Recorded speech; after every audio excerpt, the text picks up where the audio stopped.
The question would always be, how long could you survive? How long could the American way and humanity go through this and come out on the other end? How many people would suffer or even die with a grid collapse here in America? Very serious questions, and I think that we need to dive a little deeper in asking some hard questions to ourselves to see what some of those answers would be and how you could protect your family with a grid collapse. It is not out of the question. We've had countries threaten our grid. We've seen that our grid is not as strong as it should be, especially when weather plays into it. We've seen winter storms cause major issues in some states. We see the movement away from oils and petroleums to where we're putting more on the grid.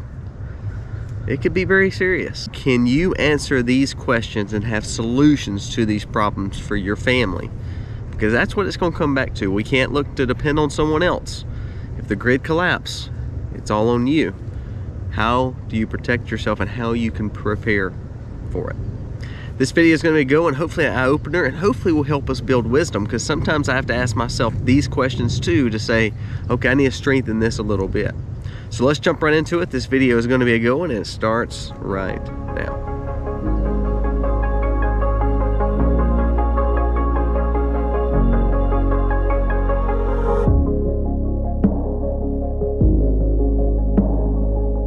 So say you went to sleep and the next morning you woke up, you realized maybe your alarm clock didn't go off, maybe your phone didn't chime in, you think you overslept, but you wake up and you see daylight, but you don't see your power running. You pick your phone up and you realize you have full battery, but you have no cell service. So you can't dial out, it's not allowing you to make a call. You realize that you look around and your power's off, but maybe some other powers around you are off.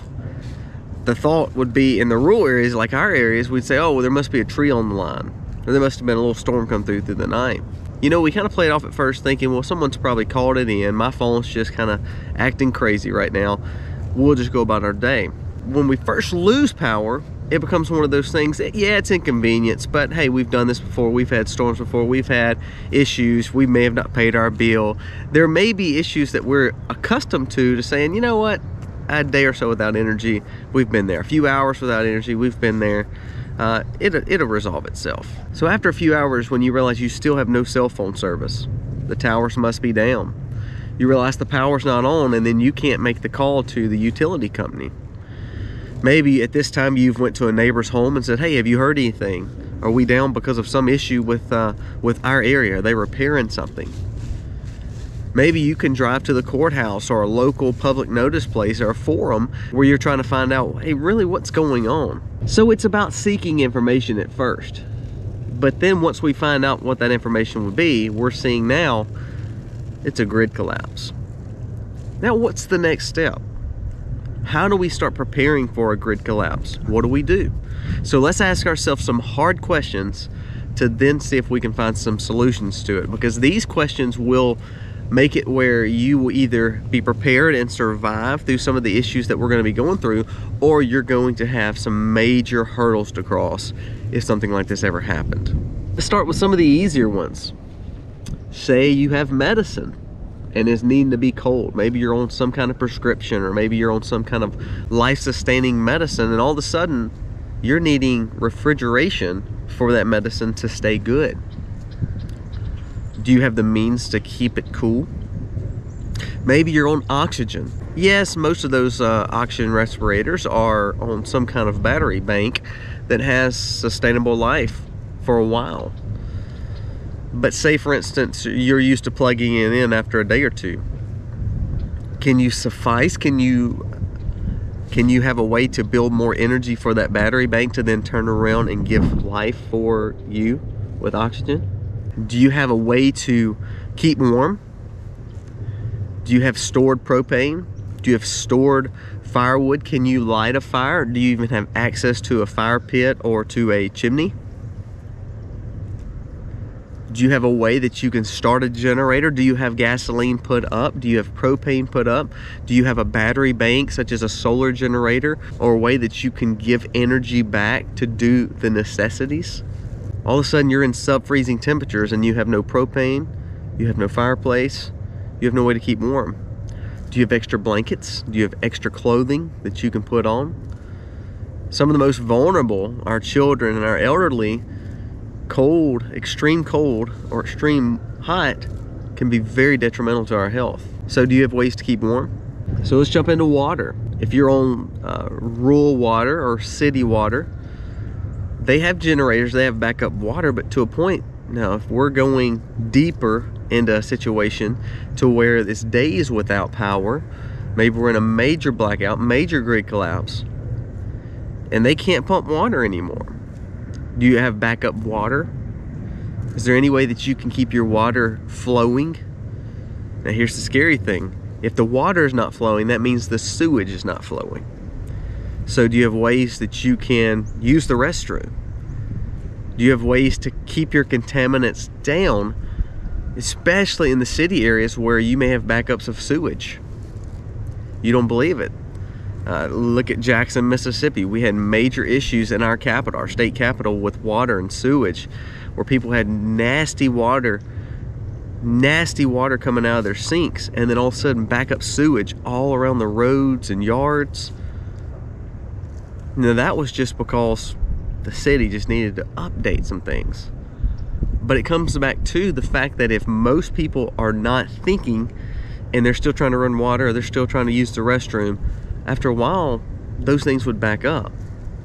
Then the emergency situation is going to be where these sewages and these cities are going to have to emergency dump these things, and guess where they're going to dump? Right in the rivers, right in the roadways, right in the areas where you would typically see hopefully flowing water and water where you can utilize later. Well, at this point now we're contaminating water.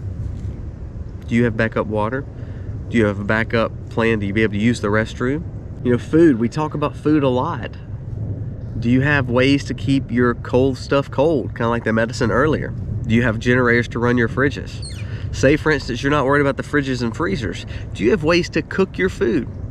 Do you have a grill? Do you have charcoal? Do you have the little small propane tanks to be able to run a little burner or to run a propane grill? Do you have some kind of cooktop that runs off natural gas? Oh wait, what if natural gas generators are not pushing the fuel? So you may not can depend on that. So now it comes down to, are you able to even cook and provide for yourself? Now you can go grab some handfuls of cereal. You can go grab a granola bar here and there. But ultimately, how can you have a sustainable food? Do you have food put back? Do you have food put back that you can utilize when you can't access cooking, full-fledged cooking? Do you have ways that you can access food when you may not have as much water? Can you cook over the fire? Do you have a backup grill just in case you can roll out and utilize? In the city, do you have some kind of little burner? Do you have some kind of survival fire that you can use to be able to simply heat up water or heat up food? If you're worried about contaminated water, you have to boil it, or you have to find a way to treat it so then you can utilize it in your food. Some major questions. And all of a sudden you're worried about maybe, hey, I need to drive somewhere and see if I can find some answers. I need to drive somewhere so I can go get some food. I need to drive somewhere so I can go get bottled waters. Well, do you have enough gas in your tank? Do you have enough diesel in your tank? Do you have extra gas and diesel when all of a sudden, once you drive to town and back, you're on E? Are you trying to keep your tank full? You know, are you trying to make sure that when you get to half a tank, then you need to fill back up because you want to make sure you have a good 300 to 500 miles you could travel if you ever needed to? And all of a sudden, you're seeing more people push against fuel and go to electric cars. Now let's think about that. Electric cars, on the fact of a grid collapse, that means you're not going anywhere. So the more we push to the electric grid, the more strain we're putting on the electric grid, and all of a sudden now you're not going anywhere because you don't have a car to drive without fuel because you're using an electric car that now depends on the grid to charge it. Oh yeah, and that digitized money. Let's think about that. Do you have enough cash put up just in case you need to go to the store and buy something? Say for instance you can drive to town. Say for instance you can go to the grocery. Say for instance you know there's a gas station below you just a few miles that does have gas still. Well, nobody can take a debit card or credit card. Nobody can take that digitized coin. Nobody can take some kind of other form of payment because they don't know if they've gotten it, because they can't tell, because they don't have their electronics running, because it's dependent on the grid. Electric cars and then digitized money both depend on the grid, and you can't access them. So do you have cash? Do you have some other way to pay to get the things that you're needing? Goes back to bartering. Goes back to cash for right now. Do you have enough stockpiled to be able to buy things? If you're used to getting certain kinds of medicine and it needs to be refilled, and we're going into an excessive long situation where the grid is down, do you know herbal remedies to some of the things that you're dealing with health-wise? Do you know ways that you can medicinally heal your body, either through homeopathy or through herbal remedies or tinctures or foraging? Do you have ideas of what you can do to be natural again, to say, you know, if I can't get these medicines, this is what I need? Now, say for instance, you don't know those herbal remedies. You better make sure that you have talked to your doctor and your pharmacist to get maybe some extra just in case. We talked about medicine shortages just the other day. Life-sustaining medicine, and all of a sudden you can't get it. Do you know some ways that you can naturally heal your body? Do you have ways that you can get emergency antibiotics? Now, this is a big one. When things like this happens, what happens after that? Thieving, stealing, looting. People go crazy. Do you have the access to defend your home? Can you defend your home? Can you defend what you have? Because say maybe you have prepped a little bit and had some things put up on your home, in your home. Well, guess what? If people know that, where are they coming? They're coming to you. Can you defend? Can you make sure that the things that you have are for you and your family? Now, I'm not saying we don't want to help other people, but can you defend your home? Do you have the means for defense and security? So I'm not trying to be a negative Nancy, but what I am saying is we need to have solutions and answers to these things. We've talked about putting water up, stockpiling water. We've talked about treating water. We have videos on that. We've talked about food. You need to make sure you have some kind of emergency food.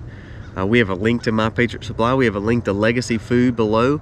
Both those options have water and ways to filter and treat water, and they also have ways to store water, but then they also have freeze-dried foods where you can utilize them, and all you need is water and heat. They sell all that stuff.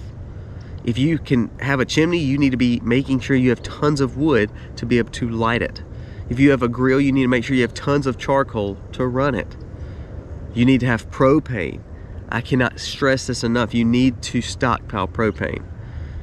You know, if I have a big tank that I'm not tied to a certain company. Do not rent your tank. Buy your tank. Save up and buy your tank, so therefore you can get propane from anyone dropped off and you're not tied to a certain company. So if I have a propane tank and I fill it up with 300 to 500 gallons worth of propane, and then I also have the smaller tanks to run things like our simple, hot water heater, or run our grill, or run, smaller things for our home. That's important. We don't realize fire, water, and food. Those things are huge. And then we throw in security. We had a video just talking about ammo and calibers and how much to stockpile.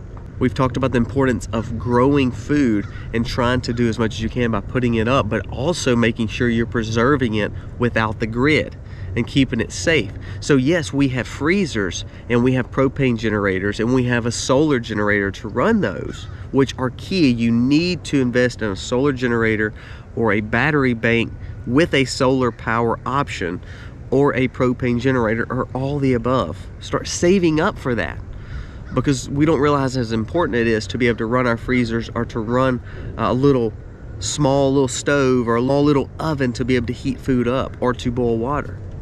If you don't have a fireplace or you don't have a way to light a fire, man, having propane and having these emergency heating options or a battery bank is so crucial. I have 2 chimneys at our property. However, I also have a battery bank with the Blue Eddy, which is a solar power generator, and then I also have a propane generator. That's not saying I have all the answers, because there's still times I'm wanting to add to my battery bank. There's times I want to add more propane to make sure I have enough. You know, do you have enough gasoline and diesel in cans somewhere out in the shed just in case you're needing fuel for your car? Do you make sure that you keep your car on full pretty much all the time? For instance, what we try to do is if we're in town and we're running errands, all of a sudden if we've used a quarter of a tank, we may go fill up right then. Now we may only put $20 or $30 in it, but I would rather know that I've got a full tank all the time. If we're on half a tank, that means empty. We want to make sure that we are always on a full tank or above half no matter what, because we don't want to put ourselves in a situation where we can't drive and get out of here if we ever had to. Have you thought, I mentioned this in another video, have you thought about a portable toilet? I know that sounds crazy, but like camping section toilets where you can maneuver them around and use the restroom without having to back up a sewage in your own property. We don't realize how sick we would be if we were exposed to sewage and nasty water all the time. Well, people in rural America, I mean, like for instance here, we have land. We can go out and use our camping toilet and, you know, even though it's a little weird, we can go do that. However, people that live in the cities, that's a major catastrophe waiting to happen. Have you thought about having some kind of compost toilet just in case, where you use sawdust and you're able to treat your own sewage in your home?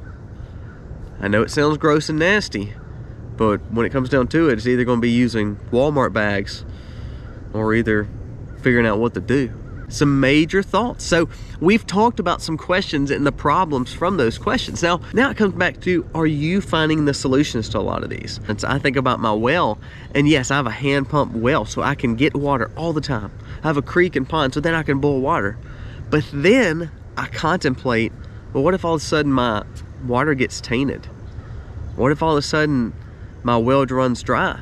So I kind of get on to myself saying, well, I may need to stockpile water better, because I'm always thinking, well, I have the natural spring, the natural pond, I have the natural creek, I have the pump for my house so I can run it on my propane generator, but then I have a hand pump. I've got an answer. That's, hey, I've got the answers to my water situation.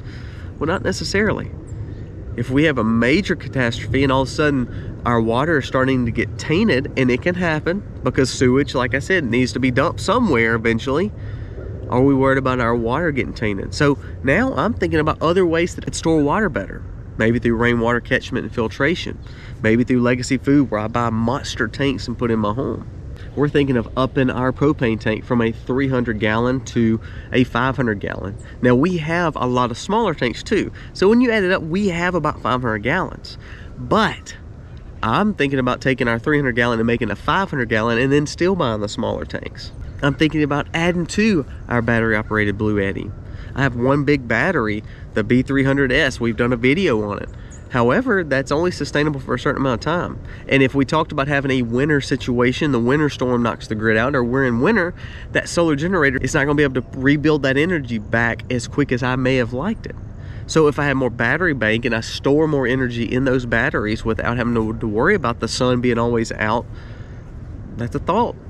So now I'm trying to add to my battery bank. So I want to throw these things out to you to think about. And you need to be able to answer these things honestly. You know, if you can't get antibiotics and you can't talk to your pharmacist to upgrade or to add to or to give you an extra dosage of things that are life sustainable or for your health, then you need to look at places like Jace Medical. You need to check them out below and get some emergency prescriptions and antibiotics to be able to put up. We're seeing shortages of medicine all the time now.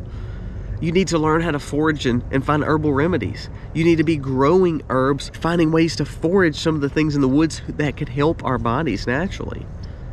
There's books. We've talked about the Nicole Apillion books, you know, foraging wild foods and foraging herbal medicine. Those are very good books. You need to check those out. So all this is a checklist of problems that hopefully you can answer with solutions for your family. You know, are you stockpiling ammo to defend your home? We've done a video on defending our home and how we have closed the windows up and the doors up and trying to mitigate the risk of someone trying to break into our home. We've got videos on foraging, we've got videos on water, we got videos on My Patriot Supply Foods, we've got videos on all that. But if we don't have answers for that, we need to start looking for answers. This would cause catastrophic issues if our grid collapses.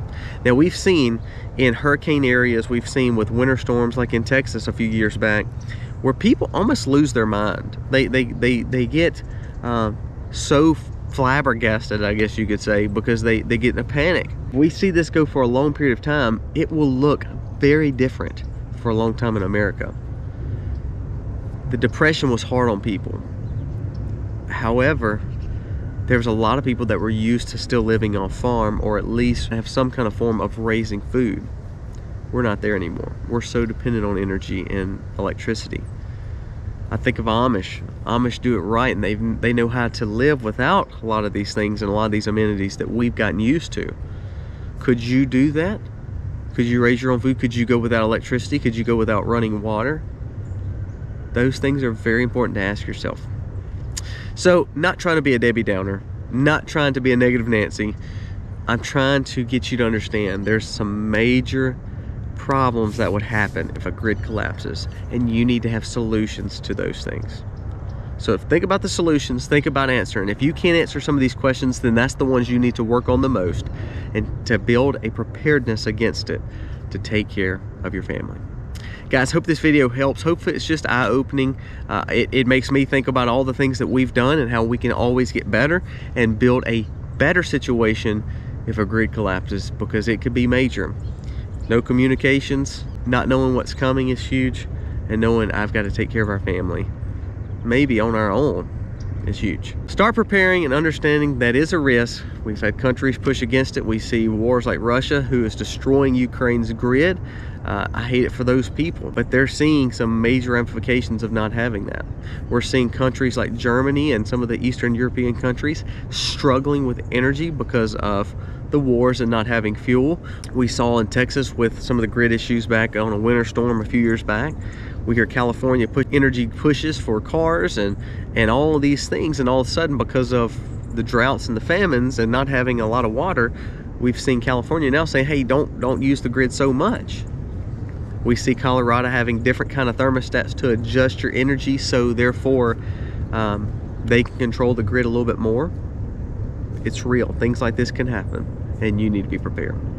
Guys, thank you so much for watching. God bless you. Happy Wednesday.